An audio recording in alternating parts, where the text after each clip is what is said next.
আসসালামু আলাইকুম। আশা করি সবাই ভালো আছেন। আলহামদুলিল্লাহ আমরাও ভালো আছি। তো আজকে আপনাদের সাথে শেয়ার করব গরুর গোশত রান্না করব। গোশতটা ধুয়ে পরিষ্কার করে নিয়েছি। আর হ্যাঁ, অবশ্যই এটা ফ্রিজের গোশত ছিল।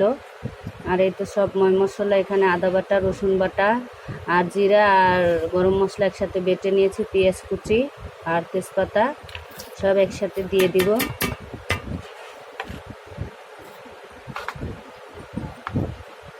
দিয়ে দিচ্ছি মরিচ গুঁড়ো,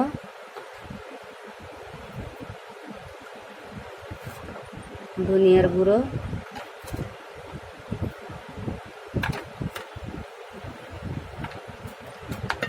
দিয়ে দিব হলুদ,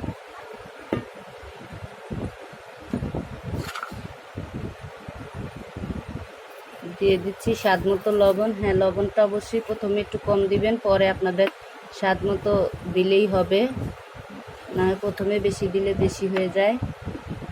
তো এই তো দিয়ে দিলাম তেল। এখন সুন্দরভাবে মাখিয়ে নিব। আর হ্যাঁ, মাখায় সুন্দর করে আমি 10 মিনিট রেস্টে রেখে দিব।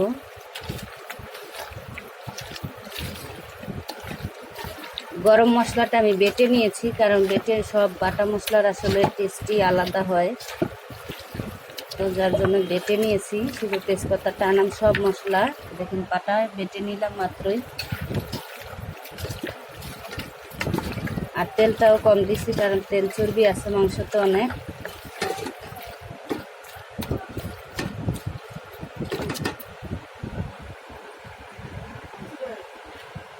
আমি তো হাত ধুলাম, হাত ধোয়া একটু পানি দিয়ে দিব, হাত ধোয়া পানিটা। তো এই তো অবশেষে চুলায় বসায় দিলাম তরকারিটা।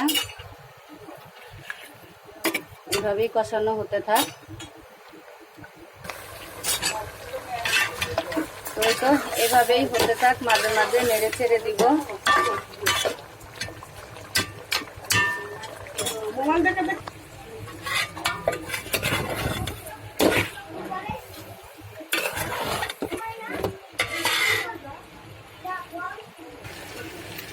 তো এই তো সুন্দরভাবে কষানো হয়েছে, তেল উঠে গেছে। এখন ঝোলটা দিয়ে দিচ্ছি।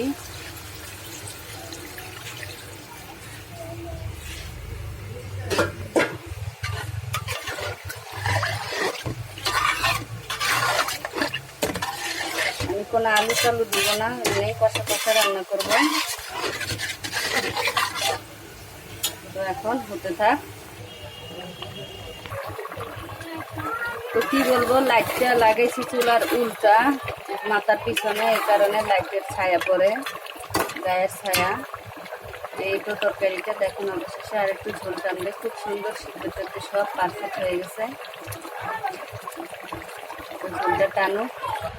তো এই তো দেখেন অবশেষে তরকারিটা হয়ে গেছে। কালারটা দেখেন কত সুন্দর, একবারে মাখা মাখা। তো ভিডিওটা ভালো লাগলে সাবস্ক্রাইব করবেন, লাইক দিয়ে ফুল ভিডিওটা দেখবেন, শেয়ার করবেন। সবাই ভালো থাকবেন, সুস্থ থাকবেন। আল্লাহ হাফেজ।